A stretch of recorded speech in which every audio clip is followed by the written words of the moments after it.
Hi, in this video, we'll be doing topic 1.7 for AP Pre-Calculus. This topic goes over rational functions and behaviors, where we're writing like the limit notations. So a rational function is simply the quotient of two polynomials. So that's basically what's shown down here. These are all fractions of two polynomials, and these are all polynomials here. Yep, those equations. And now, in finding out the end behaviors of the rational functions, this one's going to go over finding the horizontal asymptote and knowing if there is a slant asymptote, but later in another topic we'll be learning about how to find slant asymptotes. And so here, this is the formula here, and we can write an example here. Let's just say this is 2x to the power of 3 minus, or divided over 3x to the power of 2. And so we can determine the end behaviors by looking at the degrees of each and the coefficients, the leading coefficients of the numerator and denominator. So basically, we have to pay attention to the leading term. So let's say this is 2x cubed plus 4x minus 3 over that one. We don't care about this. We're not looking at that. We're just looking at this number, or this term, and that term. And that's how we can figure out the end behavior, or we can figure out the horizontal asymptote. So yeah, there are 3 different kinds of answers you're going to get based on the rational function. So for case number 1, if the numerator degree is equal to the degree of the denominator, and this is only the leading term, then the horizontal asymptote will equal leading coefficient of the numerator divided by the leading coefficient of the denominator. And so if I write an example here, 2x cubed, 3x cubed, and we can see that the leading terms, their degree is equal to each other. 3 is equal to 3, and so therefore we the horizontal asymptote is going to be y is equal to 2 over 3. So 2 is a, and then 3 is b. And so then and then our next case is going to be where the degree of the numerator is less than the degree of the denominator. So the denominator degree is greater than the numerator. So we can write 3x to the power of 4 on the bottom, and then 2x to the power of 3 on the top in the numerator. And so because those are, or the denominator d is greater than n, which is the same thing as this, then our horizontal asymptote is going to automatically equal 0. So we just have to kind of remember that there. And there's no rule. As long as the denominator is greater than, it's fine if it's greater than by like 2 or 3. Like let's say this is 6 instead of 4. It's still going to be, the horizontal asymptote is still going to be 0. And so the last case, this right here, if the numerator, degree of the numerator of the leading term is greater than the denominator, then it's going to have this. That's the end behavior, which is not a horizontal asymptote. So let me just write an example here. So this is 3. This is 2. And we can see n is greater than d, the numerator degree is greater than the denominator, and so that would result in a slant asymptote, which is basically just, how a horizontal asymptote is this, a slant asymptote would just be that.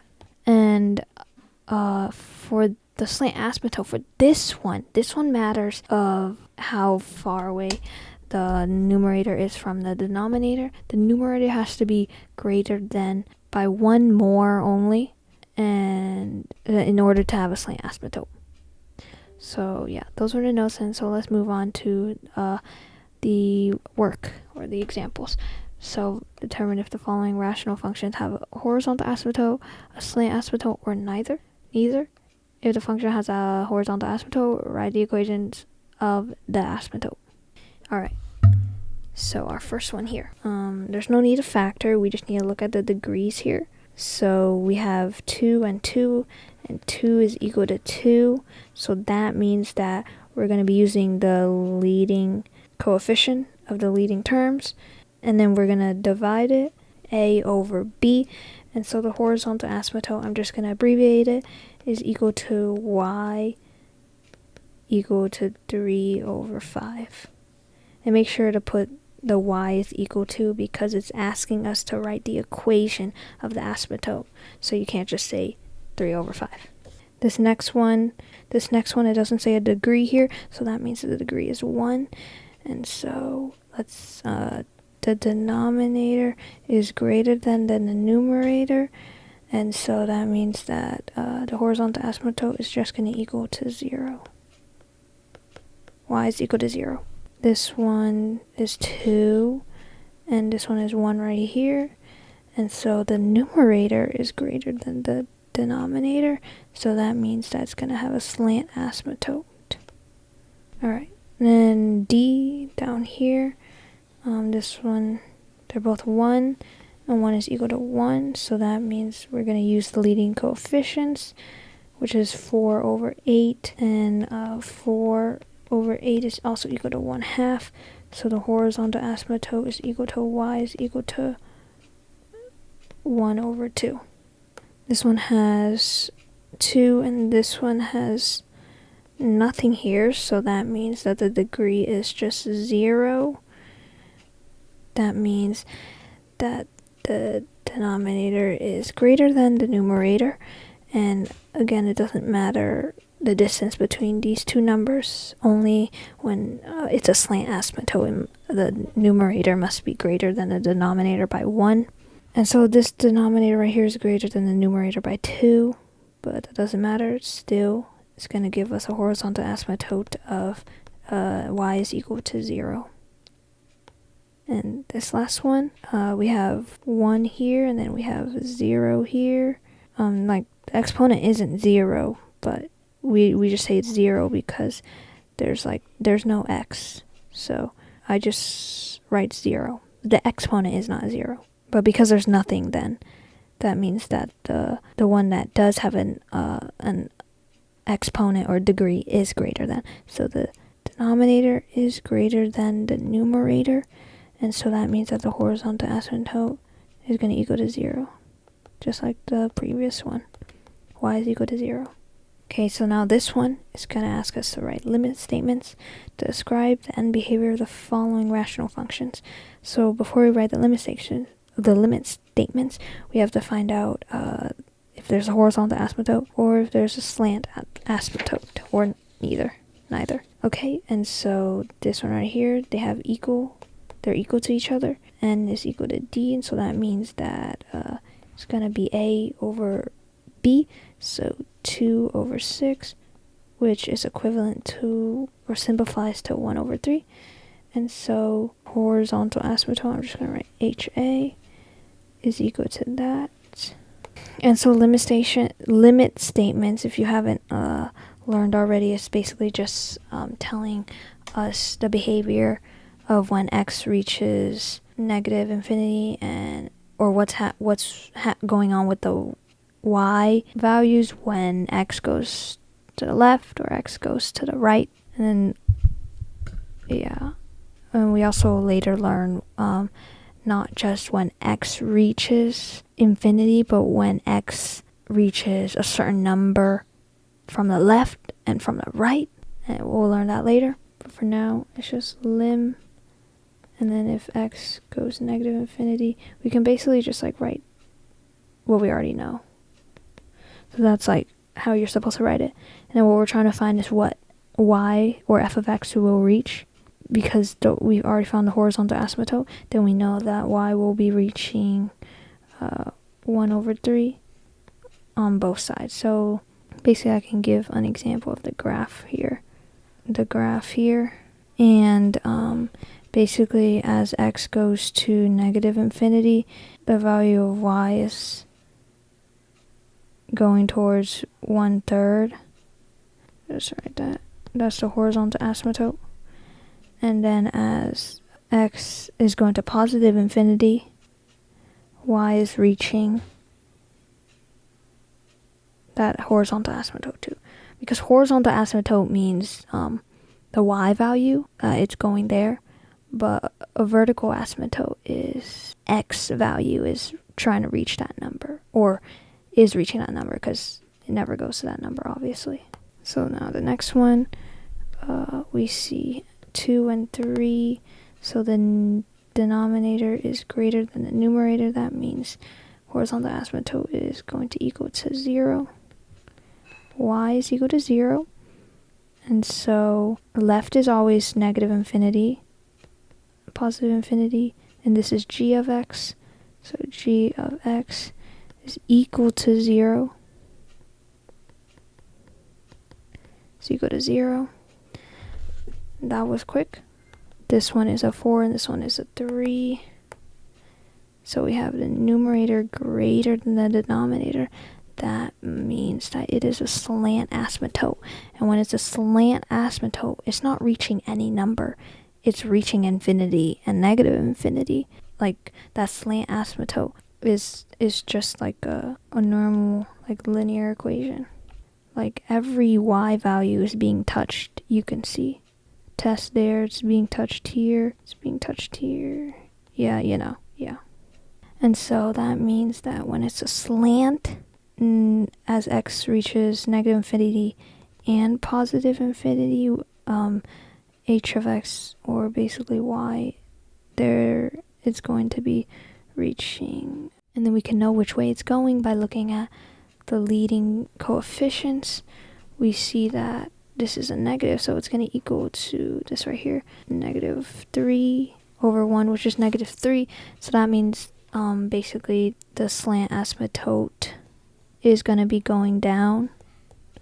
I mean, we don't know where, obviously, but it's going down since it's a negative equation or a negative function. And so that means that, as we see, if when x is going to -infinity, y is going up, and as x goes to positive infinity, y is going down. And so as x reaches -infinity, y is going to positive infinity, and as x goes to positive infinity, y goes to -infinity. Hopefully that makes sense. Sorry if I talked a bit too fast there. And so here we're given a graph. This one's probably going to be easier. So we can see that the horizontal asymptote is 2. So y is equal to 2. And yeah, and we can see the end behaviors here. X is going to, as x goes to -infinity, y is reaching 2. And as x goes to positive infinity, y is reaching 2. Lim -infinity. We can call this graph f of x, and then we'll just call the next one g of x. F of x is equal to 2. Limit x reaches positive infinity, f of x is equal to 2. Okay, this one here, we have vertical asymptotes, but let's focus on the horizontal asymptote, which is y is equal to -1. And yeah, we don't really need to worry about these vertical asymptotes because we're writing about the end behavior, and the end behaviors are at the end.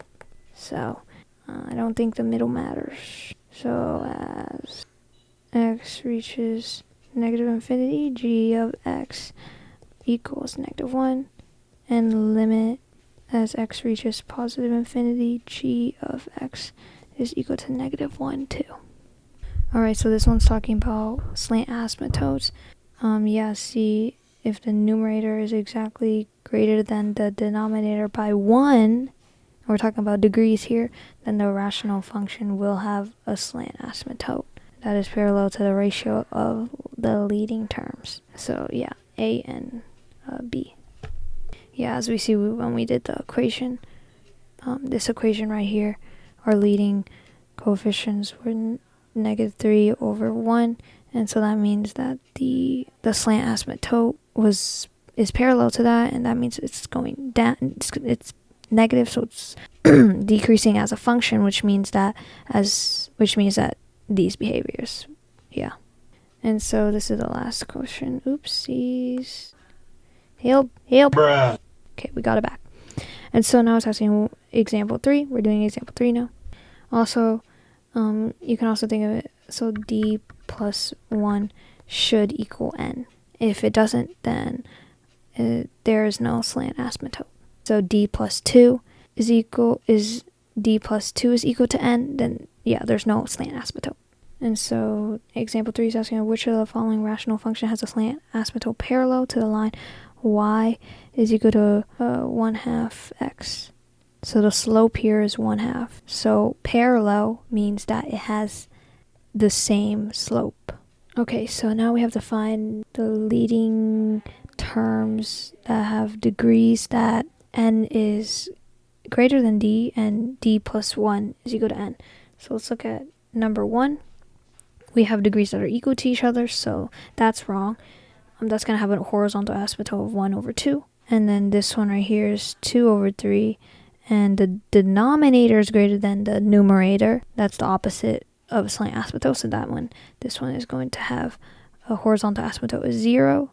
So I'm going to be writing that here. And number 3, we have 2 and 1 here. And so that means that the numerator is going to be greater than the denominator, and it is greater than by one number only. So that means it is going to have a slant asymptote. So I'm just going to write slant asymptote here. And then number 4, we see it has 4 and 2 here. The numerator is indeed greater than the denominator, but it's greater than 2. See, this is n here, and 2 plus 2 is equal to 4. So this is just neither. This is an example of neither right here. No horizontal asymptote or a slant asymptote. And so which of the following has a slant asymptote? Only number 3. That's our answer. And so that was 1.7. Thanks for watching.